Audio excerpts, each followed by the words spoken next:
Hey everybody, I'm Mike Agliola for StudentStock, back for the 2-minute tutorial. I want to show you how to take this image that you're looking at right here. It's a great image by Shane, P-O-W-Y-S, I think that's Powys. Took this great night shot with the moon, and I thought it'd be great to put another object in there.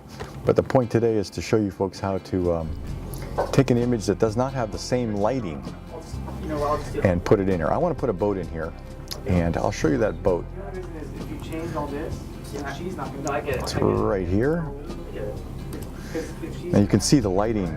This is probably a 12 noon shot, and I'm going to put it in a night shot. I'll show you how you do that. You can't always do that, and one of the easiest things to do in Photoshop is to put images together that have similar lighting.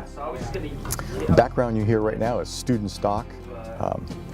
We're working hard trying to take a look at your pictures. So if you hear some background noise, good. This is the real deal. First thing you got to learn to do is cut something out. Now this particular image, I've cut it out. You can see the marching ants on there. And you can see how much work it was to cut out every single thing. But that's what's necessary. Learning to cut things out when you can't use the magic wand, and you have to simply go in here with your lasso tool. You have to do it you have to cut these things out individually. Well, as you can see, that's what I've done. This image is cut out and then made into a layer, and then I drag that layer into this image. There it is.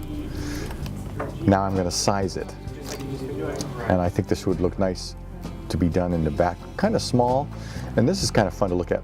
Look how weird the boat looks when you bring it up close, but just by backing it up, it gets bigger and bigger. In fact, it gets to be a huge ocean liner when you put it in the background there. I'm picking this spot right here, and hit return, and now to make it look like the lighting's right.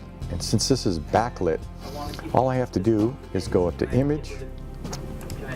First, make sure you're on the right layer. By the way, whenever you have a problem in Photoshop and something's not working, always look to see if you're on the right layer. About 80% of the time you'll find out that it's the right layer that's the problem. So I'm on that layer.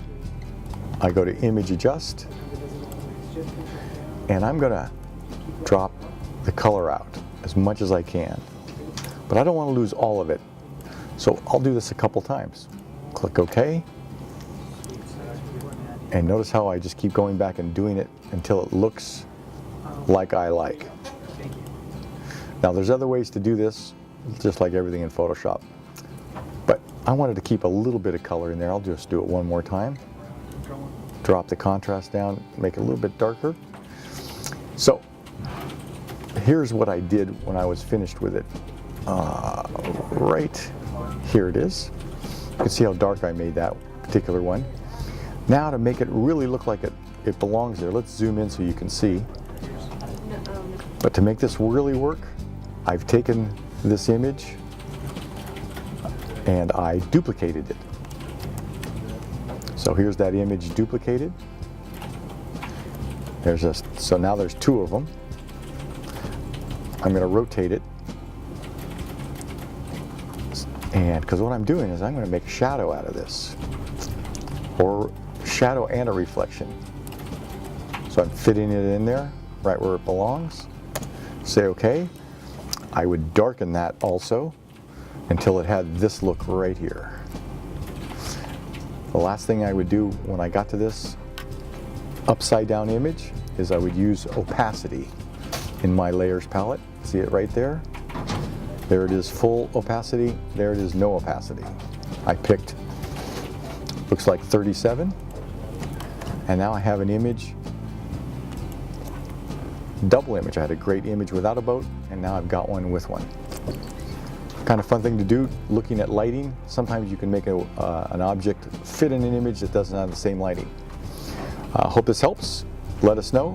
This is Mike Agliola for StudentStock. Talk to you soon.